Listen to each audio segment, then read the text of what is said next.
bienestar, ciencia y conexión. Así se vivió la primera jornada de salud integrativa, cuerpo-mente, mindfulness en la medicina del siglo XXI. Un espacio donde nos encontramos con el poder de la atención plena, del conocimiento compartido y del autocuidado desde una mirada integral.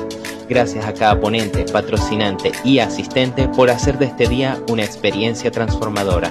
Bienvenidos a la primera jornada de salud integrativa, cuerpo-mente, mindfulness en la medicina del siglo XXI. Vamos a pasar ahora con la doctora Luzmila Bastidas. Ella es médico internista con amplia experiencia clínica. Nos hablará sobre la relación entre la microbiota intestinal y los problemas de obesidad. Su ponencia lleva el título Microbiota y obesidad, un enfoque novedoso para comprender cómo los microorganismos intestinales pueden influir en la ganancia de peso y la salud general. Vamos entonces a recibir a la doctora Luzmila con un aplauso.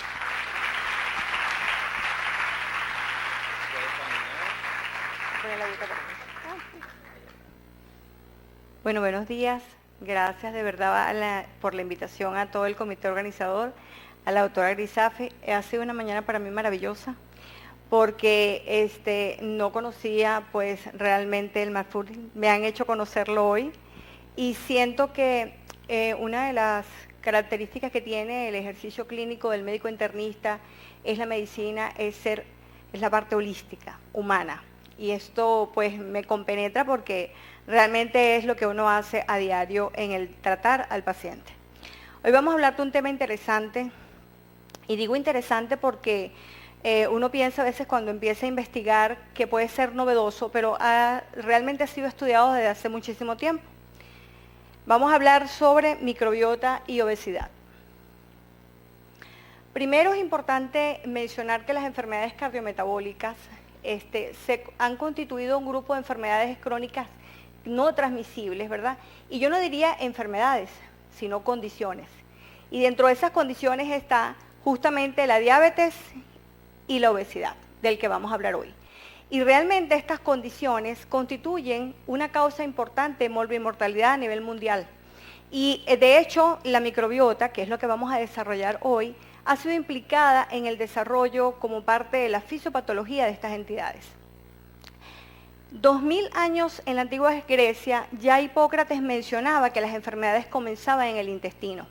Y de hecho, esta premisa adquiere importancia en la actualidad gracias a los avances de la genómica intestinal, en donde técnicas actuales de ADN se ha podido de alguna manera hacer aislamiento de microbacterias que anteriormente no se podía. El intestino humano, ¿verdad? Se denomina actualmente segundo cerebro. Y de hecho, vemos que tenemos neuronas, como bien lo dijo no recuerdo el nombre, pero sí, Elsie, que ya tenemos de alguna manera neuronas en todo nuestro organismo. Y a nivel del intestino tenemos entre 200 a 300 neuronas que van a conformar lo que llamamos el sistema nervioso entérico, que es un sistema independiente, es decir, no requiere de una señal central para funcionar. Este microbiota intestinal es realmente un ecosistema complejo. Es complejo en el sentido, discúlpeme, que está representado por más de 100 billones de microorganismos, entre ellos más de 1000 especies, y representa de 1.5 a 2 kilogramos de nuestro peso corporal. O sea que tenemos un peso importante en nuestra microbiota. Y adicionalmente a eso está conformado por un genoma que es 100 veces mayor al genoma humano. Y otra de las características importantes de este ecosistema es que es individual, es decir, cada uno de nosotros tiene una microbiota particular. Y hoy vamos a hablar justamente de este ecosistema complejo como un órgano endocrino metabólico. El microbiota establece relaciones con otros órganos a través del denominado eje intestino-cerebro.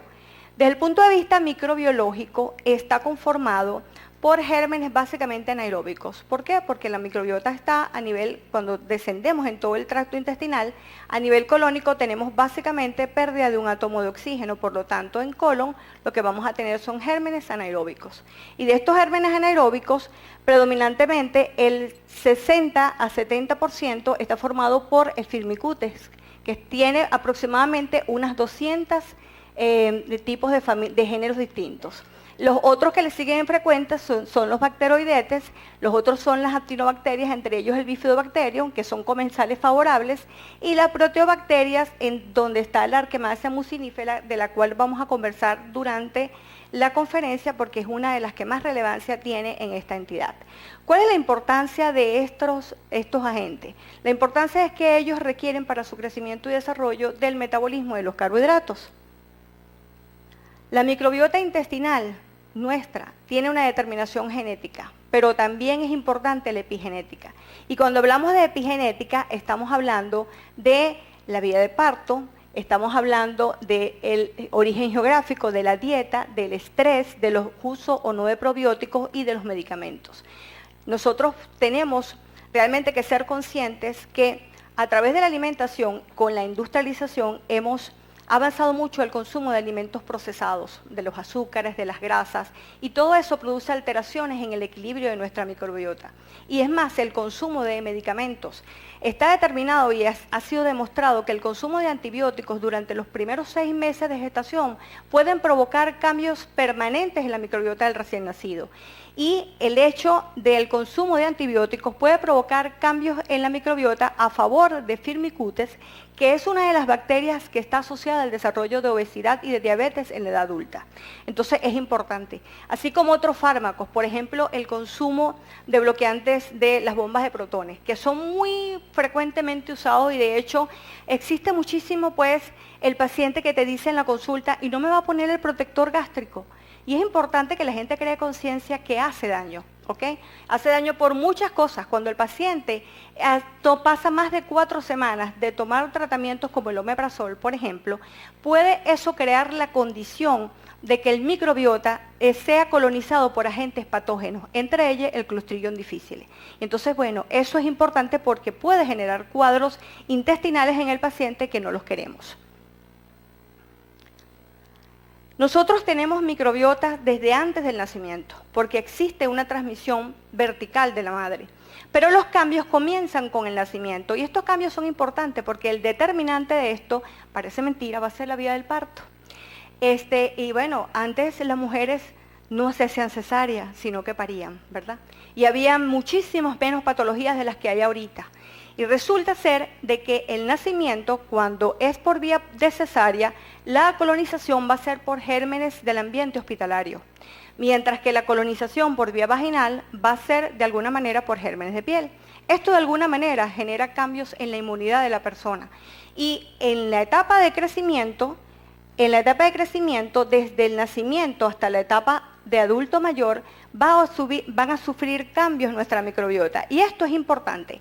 En las edades, por ejemplo, del lactante, el consumo de leche materna, ¿verdad?, le aporta una colonización de bacterias que van a ser beneficiosas, es decir, de lactobacilos, de bifidobacterium, mientras que la ingestión de leches maternizadas pues coloniza o permite la colonización de bacterias que no son favorables, entre ellas las enterobacterias. Es por eso que vemos en la actualidad muchos niños con problemas de alergia y muchos niños con problemas de autismo. Y eso es importante. En la edad de justamente la infancia y en la edad de la adolescencia es donde la microbiota va a ser más inestable, hay menos variabilidad. Ya cuando llegamos a la etapa adulta, de alguna manera es donde tenemos más estabilidad, ¿ok? Hay mayor biodiversidad. Y en el adulto mayor empiezan los cambios. Si es un adulto mayor sano, generalmente va a tener la misma microbiota de un paciente, de una persona normal. Pero si es un adulto mayor frágil, que consume muchos medicamentos, que tiene pluripatologías, evidentemente pues ese estado de microbiota, de esa condición, va a favorecer la colonización de agentes que de alguna manera son patógenos oportunistas. Entonces, tanto la velocidad de la colonización como el tipo de microbiota va a predisponer al desarrollo de que la persona pueda tener en la adultez un sistema inmunológico adecuado, o que pueda tener la predisposición de desarrollar una de estas entidades. ¿Cuáles son las funciones de nuestra microbiota? Y esto es importante. Antes pensábamos que la microbiota sencillamente ejercía funciones para proteger todo lo que era o ayudar al tránsito intestinal.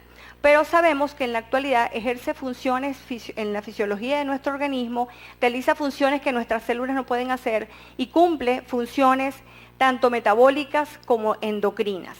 Tiene una función protectora porque crea una barrera protectora contra agentes patógenos. Por otro lado, también regula nuestro sistema inmune, tanto la respuesta inmune adaptativa como la respuesta inmune innata, y ejerce funciones importantes desde el punto de vista metabólico. ¿En qué sentido? Regula la cantidad de calorías que consumimos. Y esto es importante. ¿Por qué lo hace? Bueno, porque sencillamente tiene que ver con el metabolismo de la grasa, con la oxidación de las grasas, con el metabolismo y la hidrólisis de los carbohidratos, que nos permite justamente tener monosacáridos, nos permite tener ácidos grasos, que de alguna manera van a ser beneficiosos en la medida en que el consumo de nuestros alimentos sea el más adecuado.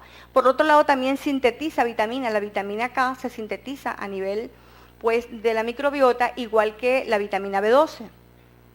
Y tiene una función importante desde el punto de vista neurológico porque él favorece la liberación de hormonas que no solamente regulan la motilidad intestinal, sino que también controlan nuestro estado de ánimo, como la serotonina, la dopamina, y también regula la función de otras hormonas que se llaman incretinas a nivel intestinal, que tienen que ver con la regulación de nuestro apetito, ¿ok? Y que con el metabolismo energético, que lo vamos a ver más adelante. Entonces, en líneas generales, estos metabolitos que produce la microbiota, ¿verdad? Dentro de ellos están los ácidos grasos que pueden ser el butirato, el propionato, el acetato. Ellos tienen funciones no solamente locales, que son favorables. ¿En qué sentido son favorables? Van a favorecer la producción de sustancias como la mucina, que va a mantener un intestino, pues, de alguna manera que no sea permeable, que no sea un intestino que permita el paso de productos del metabolismo del metabolismo de estas bacterias que vayan a ser pues de alguna manera inflamatorios. Y por otro lado tiene una interacción funcional con otras hormonas, entre ellas que son las que, bueno, realmente nos interesan para el tema, que son la grelina, que estimula el apetito, la lectina, que disminuye el apetito, y las incretinas, entre ellas el GLP-1. El GLP-1 realmente tiene que ver con la mejoría de la tolerancia a la glucosa, disminuye la resistencia a la insulina y tiene un efecto anorexigénico igual que el péptido Y. ¿Por qué? Porque ellos retardan el vaciamiento gástrico y de alguna manera van a disminuir el apetito.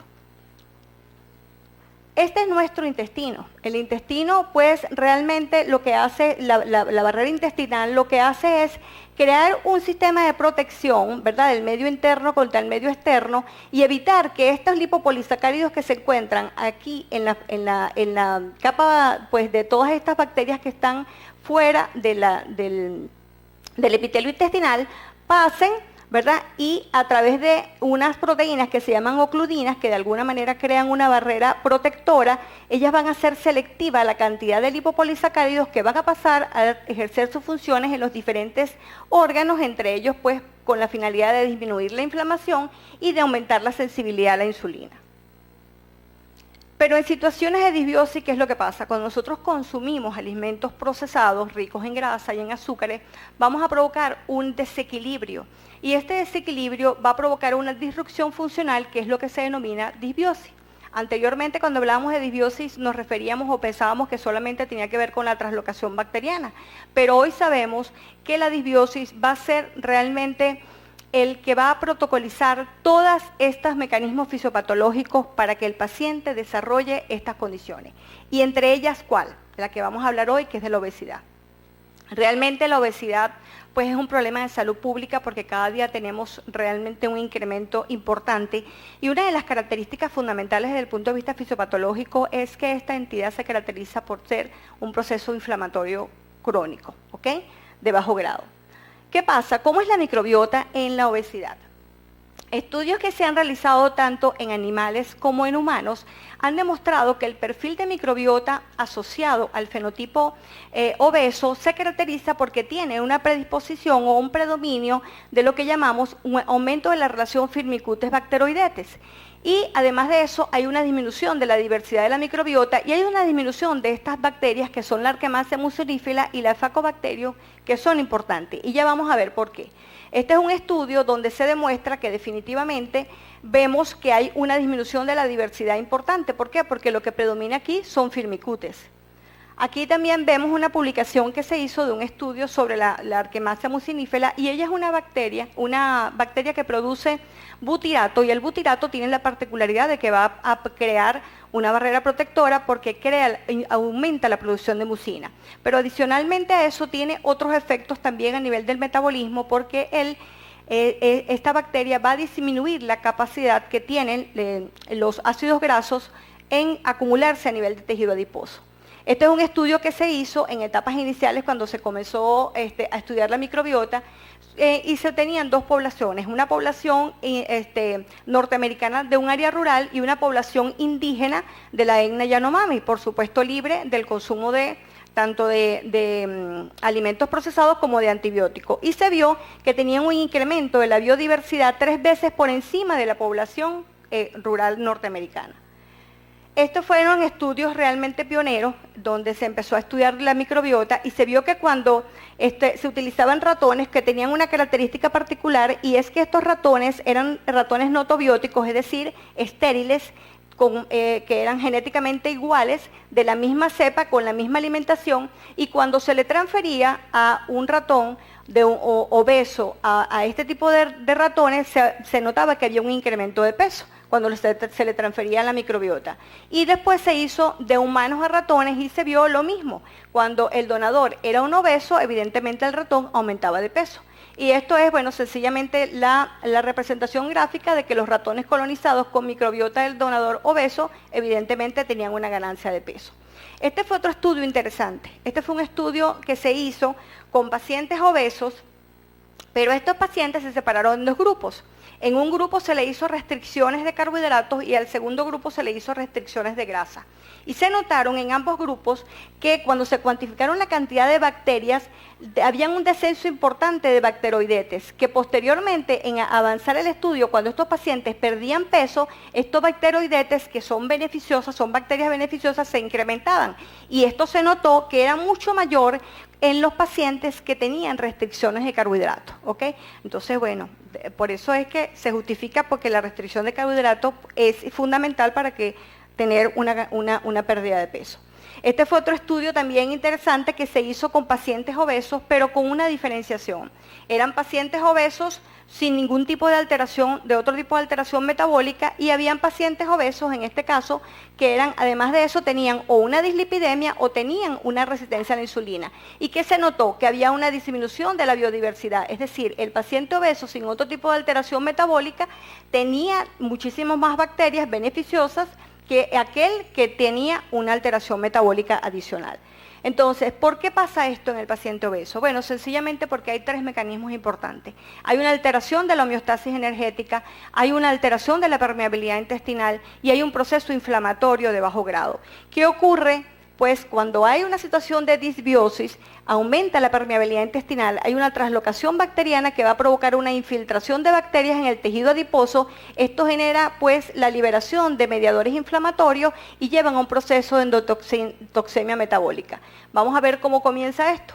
Estas bacterias tienen una particularidad, fundamentalmente el Firmicutes. Ella realiza la fermentación de sustancias indigeribles que son polisacáridos. ¿Y qué sucede? ¿Por qué lo pueden hacer? Porque ellas genéticamente tienen enzimas que permiten degradar estos carbohidratos y entonces aumenta la absorción de carbohidratos, aumentan ellos en circulación, se produce de alguna manera monosacáridos y se producen ácidos grasos. ¿Pero qué hacen esos ácidos grasos? Se acumulan a nivel del tejido adiposo. Y al acumularse, entonces sencillamente se favorece la adiposidad. Hay un aumento de peso y un aumento de acumulación de ácidos grasos en el tejido adiposo.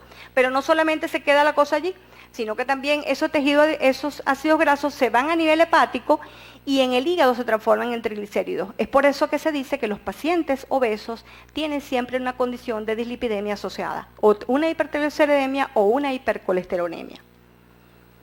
Entonces, ¿cómo se traduce todo eso? Bueno, sencillamente que aumentamos más de 20 kilocalorías al día. Quiere decir que hay una ganancia calórica positiva, hay un balance energético positivo y hay un aumento de peso. Y pasan todos estos mecanismos fisiopatológicos. Se reduce la oxidación de ácidos grasos, hay cetogénesis, hay potenciación de la lipogénesis y hay síntesis aumentada de colesterol y triglicéridos. Y por otro lado, hay además de eso una disminución del factor adipositario inducido por el ayuno. ¿Qué es lo que hace el factor adipositario? Él actúa sobre la lipoproteína lipasa. Y si ella no está inhibida, ¿qué es lo que hace? Aumenta la cantidad de captación de ácidos grasos a la célula. Y entonces, adicionalmente a eso, se transforman y se van a nivel hepático y se transforman en triglicéridos. Entonces, ¿qué vamos a tener? Vamos a tener mayor número de adipocitos y adipocitos de mayor tamaño. Entonces, ¿qué hace el adipocito? El adipocito funciona como un órgano endocrino, sencillamente. ¿Por qué? Porque produce adiponectinas inflamatorias, interleuquina 6 y factor de necrosis tumoral, inflama, aumenta de peso, produce aumento del sistema angiotensina-aldosterona, hay mayor retención de agua, mayor resistencia vascular periférica y el paciente hace, adicionalmente a eso, hipertensión.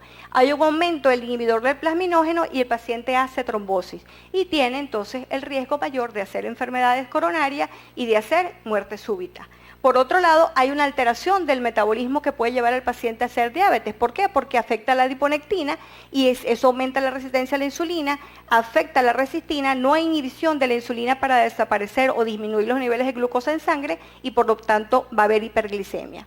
Entonces, se ha demostrado que las bacterias se encuentran en el tejido adiposo humano, se ha demostrado que hay ADN en el tejido mesentérico adiposo, en el tejido omental y subcutáneo, que la composición del tejido adiposo es el mismo que la microbiota, que adicionalmente a eso las familias predominantes son protobacterios y firmicutes, y el sitio donde hay más traslocación bacteriana es en el tejido adiposo mesentérico.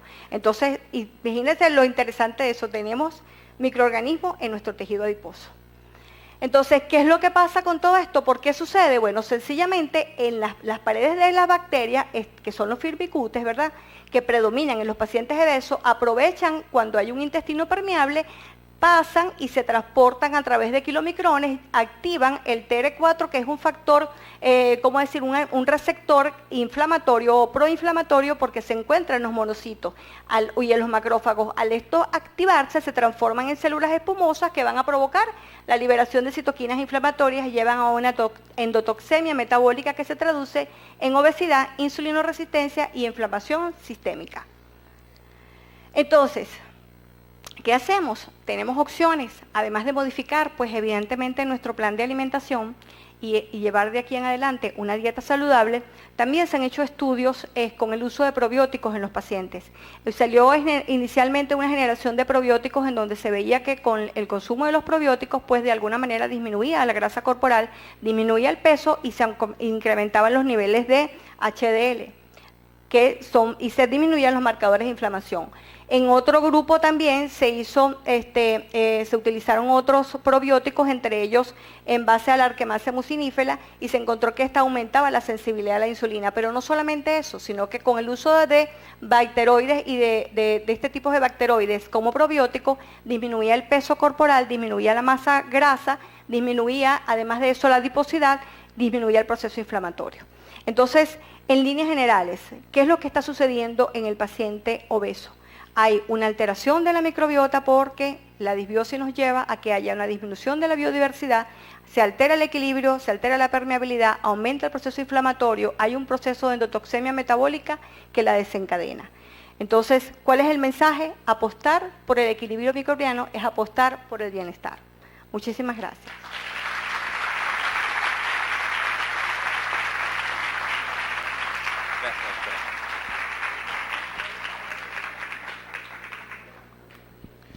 Excelente ponencia académica, como siempre, la doctora Luzmila Bastidas, pero con un contenido de mucho valor. ¿Les parece si les recuerdo brevemente quienes hicieron posible este espacio? Vamos a agradecerle porque de verdad está saliendo todo excelente y se lo merecen. Le agradecemos a Hospital de Clínicas CECIAM, a Laboratorios Valmorca, Grupo Santo Tomé, El Manjar Clínica Cuántica, Café Américo, la doctora Elsie Mata Marcano, Le agradecemos a la doctora Lorendis Ronca, nefróloga. Le agradecemos a Biobacter, Laboratorio de Especialidades, a la doctora Susana Marchese, odontopediatra, a MSK Farmacéutica, filial de Laboratorios Carlos International. Le agradecemos a Grupo Leti, a Toxilab, Laboratorio Clínico. Le agradecemos al Taller Aeronáutico La Montaña en Ciudad Bolívar. Le agradecemos a Hurricane Dance, Grupo de Baile. Le agradecemos a la embotelladora de agua Clarita, a Gluten Free by Pao, nuestros amigos que siempre tienen unas cosas deliciosas, por allá están. Le agradecemos a Concretas GDI, asesores inmobiliarios, y bueno, a Invierte en Venezuela consciente y estratégicamente. Perfecto, entonces vamos a pasar ahora. Recuerden que si tienen dudas, nuestros amigos de...